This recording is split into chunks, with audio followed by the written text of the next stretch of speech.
was another black pigeon staring and watching as I passed by. It was probably waiting for a French fry. I love French fries. I like French fries too, but you know who really likes French fries? Pigeons. Seagulls. I don't think they have seagulls in San Antonio, as there is no sea. All right. It reminded me of a time years ago when I was in elementary school. My mom was going to drop me off at school, and we were almost there. I stared out the window towards some houses, and a fluffy black cat was trotting across people's yards, staring at me and keeping pace with the car. My mom was driving slowly, of course. I glanced away for a mere moment, and when I looked back out the window, the cat had vanished. Sometime after our trip to San Antonio, my mother's parents moved in with us. While I was on the computer, someone's shadow shifted over the right side of the computer screen. When I looked directly at the shadow, it quickly moved into another shadow to disappear. And I turned around to look behind me. No one was there. The next day, I overheard my mom complaining to her mom about seeing a shadow out of the corner of her eye. And she said, "I used to see them all the time when I was little. Sometimes they came as a black animal. You two must have brought them with you." So her grandparents brought the shadow animals to her house. They say they're like good animals, bad animals. Did they give any explanation for the animals? No, just that they're animals. Okay. Yeah. That's fair. Okay. Yeah. In Lexington, they have black squirrels. They have black squirrels in Canada. When we went to Niagara Falls, Sean was so excited to see a black squirrel. That's great. I know. That's awesome. He's one of those people that, like, little things make him happy. God bless him. And God bless him for helping us out tonight. Oh, yeah. So I pulled an Amelia. I wrote out all of my notes, and I put them in my writing notebook because I'm old school, and I actually like to write by hand.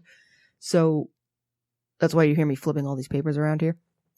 So I get here, and I was looking for my notebook so that I could, like, make sure that I had stories for each of the different kinds of shadow people.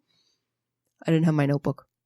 So I call Sean, Her husband, my husband, and asked him, was he at the house? And was my notebook there? And he said it was. And so he took pictures of all of the pages, and he sent them to me so that I could print them out. And so now I have printouts of all my pages. Thanks, Sean. Thanks, Sean. Well, that was very interesting. I know. Now we all know all about the 7 different kinds of shadow people. But there's an 8th. There's an 8th kind of shadow person. The meth shadow person. Oh, the meth heads. All right. The meth heads. Okay, so this is an excerpt I found from an article titled Meth or Magic? The Real Story Behind Shadow People by Ed Smith, published on Truthfinder. Sightings of shadow people is very common for methamphetamine addicts. From a scientific perspective, this is easily explained. Meth wreaks havoc on the brain's ability to produce dopamine, the happiness chemical. Initially, meth will release a huge amount of dopamine, which can cause pleasant hallucinations like seeing angels or beautiful colors. Let's all go try some meth. Over time, meth numbs the production of dopamine in the brain. However, the temporal lobe, where the feelings of fear, rage, and aggression are stored, still remains sensitive to the drug. When dopamine floods the brain, along with a highly stimulated temporal lobe, this causes meth psychosis. Let's not go try meth. Which may contribute to shadow people sightings. Meth psychosis plays out very much like schizophrenia. The symptoms include hallucinations, paranoid delusions, and increased likelihood of becoming violent and lashing out. It's also worth mentioning that meth is a stimulant, and users often stay awake for days at a time. Even the healthiest person is likely to experience hallucinations after 72 hours being awake. Various studies have confirmed the side effect of lack of sleep is vivid hallucinations. Interesting. So when we were little, my dad would tell a story about when he had been getting the older kids ready to take a trip to Virginia. So my dad worked nights, and usually he would sleep during the day while the kids were at school. Mm-hmm. So he was working nights, and then when the kids were at school, he was getting things ready to pack up and take to, there were 5 of them, 5 kids and him. So he had to get everybody ready to go to Virginia. So he was up for like 3 or 4 days straight. And he was talking about the fact that as he came over the old Four River Bridge, remember the old bridge? Anyway, it was like this big, fat, ugly bridge. He came down, and there was a rotary on the other side of it. And he saw a camel walking across the rotary. And he like did a double take and like, it's a camel. Like, and somewhere in the back of his mind, he remembered hearing that like there was a zoo in town and animals had escaped. Hmm. But no, it was just these two guys that happened to be walking across the rotary. But because he had been up so long, he had this like weird, vivid hallucination that they were a camel. That's crazy. In a rotary in Quincy. Actually, right next to where the USS Salem is now. Interesting. Yeah. It doesn't have anything to do with shadow people, ghosts, but it doesn't, definitely but hallucinations. It does. I'm going to tie that into what I'm about to say, which is, we talk about shadow people. Shadow people seem, based on our stories we've had tonight and just general knowledge about the subject, to present themselves to people at these terrible times of their life. You have a lot going on. You seem to be very sad or depressed or stressed out or all these other things. It's not like someone's perfectly happy and living in the vortex and all of a sudden a shadow person just like pops up. No. Right. It's like people are like sad and depressed, whatever else. So like addicted to meth, have no dopamine, exactly. And all of their temporal lobe that's all freaked out and aggressive is correct. But they're not seeing shadow cats.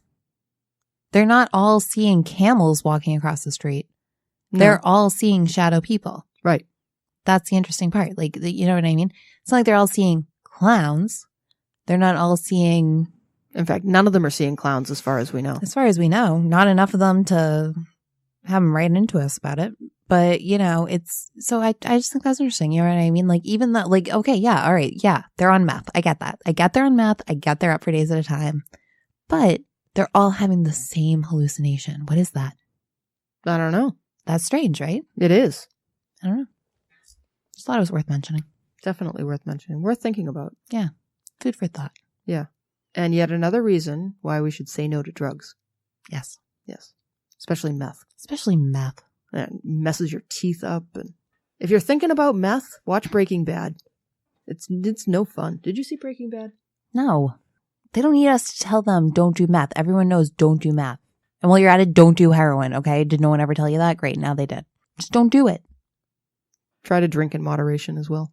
Drink in moderation, If you live in Massachusetts, pot's okay. But it could also make you paranoid, so go easy on it, Hey, Just don't... You do you. Yeah. Ugh. So the last thing to talk about tonight is Walking Sam, who is a shadow person who has been really terrorizing the Pine Ridge, South Dakota area. And the Olaga Lakota arm of the Sioux Native American tribe all live there. So there's a reservation in Pine Ridge, South Dakota, and they have a problem with this shadow person called Walking Sam. In the Native American tradition, they have these things called stick Indians. And so the stick Indians are Native American shadow people, and they tell the elders and the parents, they tell their children tales. It's almost like the boogeyman, right? The difference between the boogeyman and the stick Indians are the stick Indians whistle to children. If children follow that sound, the whistling, and go to find the stick Indian, they can be paralyzed, hypnotized, or just driven mad. So kids are really warned against following sounds that they don't know. And, it's a boogeyman story. And the idea that there's this smell of death that follows around the stick Indian. So those are two things that kids are taught to look for, is the smell of death in the air and whistling. And they should definitely get away from that. What makes Walking Sam a special sort of stick Indian is that he convinces teens to kill themselves by whispering to them that they are worthless and don't deserve life or affection. So he's not just whistling and saying, hey, come along with me. He actually goes and starts having these little whisper conversations in their ear. He's tall and thin. He wears a tall black hat. And what's kind of different about him than a lot of the other shadow people that we've heard about tonight is he carries the bodies of the Native American men and women over his arms, and he's looking to add more victims to his collection. So the pictures of it that I've seen, he is walking along and his arms are outstretched, and there's people hanging from his arms, almost like Christmas ornaments along the length of his arm. And when I had heard the description, I thought of them as he was carrying full bodies in his arms, almost like a pro wrestler or something, like a big He-Man. But no, he was more like arms outstretched like a Christmas tree sort of thing. So I actually found the Christmas tree thing like much scarier than the pro wrestler sort of dragging the people around with him. All right. Anyway, so he goes out and he is trying to add more victims. From December 2014 to December 2015, there were 103 suicide attempts in Pine Ridge, South Dakota. Unfortunately, 9 of them were successful. The youngest was a 12-year-old girl.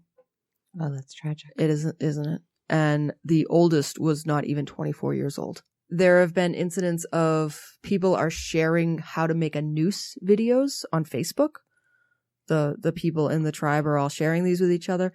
And there have been incidences where people have hung nooses in the forest and left signs saying, just go do it around in the forest, and nobody is found responsible. They don't know who's hanging these nooses up. But the tribal elders will go out and take down, 3-4 sets of nooses at a time.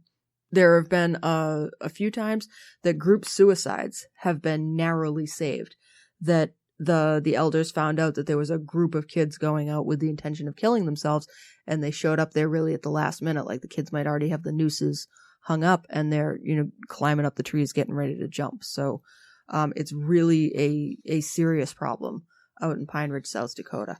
There's, documented significant issues with depression and mental illness among Native Americans in Pine Ridge, South Dakota, and all over the country. And to be fair enough, yeah.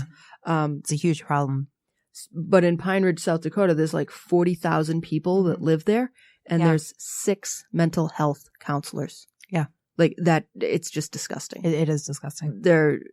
And so there's this idea that is Walking Sam like a manifestation, like a physical manifestation of depression and mental illness, is that, that people are just in such agony and such pain that they see this as their only way out.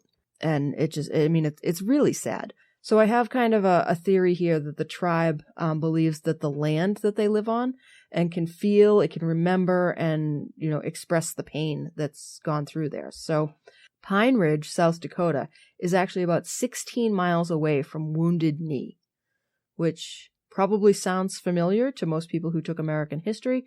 But basically in 1890 at Wounded Knee, it was a massacre of the Sioux unarmed women and children by the United States government. They just went in and killed hundreds of people. And so that, is clearly a pretty traumatic thing that's happened to the land. And 16 miles isn't all that far when you're talking about like the size of the United States as a whole. Or even South Dakota. Well, and it's all part of the South Dakota Badlands, actually. So it's all just like big, flat, open lands. There was another episode that happened there, actually, in the 1970s. In 1973, what started as a demonstration by the Lakota tribespeople to impeach their tribal president for corruption turned into a couple months long standoff where the government had to go in and several people, I couldn't get an exact number on how many, were actually killed during the standoff. It wasn't hundreds of people, but I think it was closer, somewhere between 6 and 10 people. So that's, again, just negative energy on that land. So is the land remembering just that terrible energy and manifesting it in the form of Walking Sam? I feel like this was a really sad way to end. Yeah. Want to talk about aliens a little bit? The aliens is not any more pleasant. Well, at least the thing that I heard about aliens, or that I came across in researching shadow people, is that shadow people actually are aliens. And the reason that the man with the hat man, wears a hat is because his head is oddly shaped.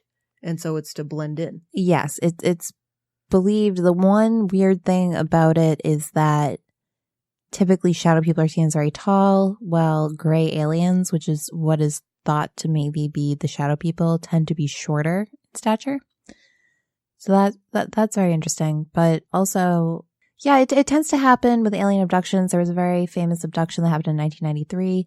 down in Melbourne, Australia. And people who saw this abduction happen, they claim to have seen shadow people too. People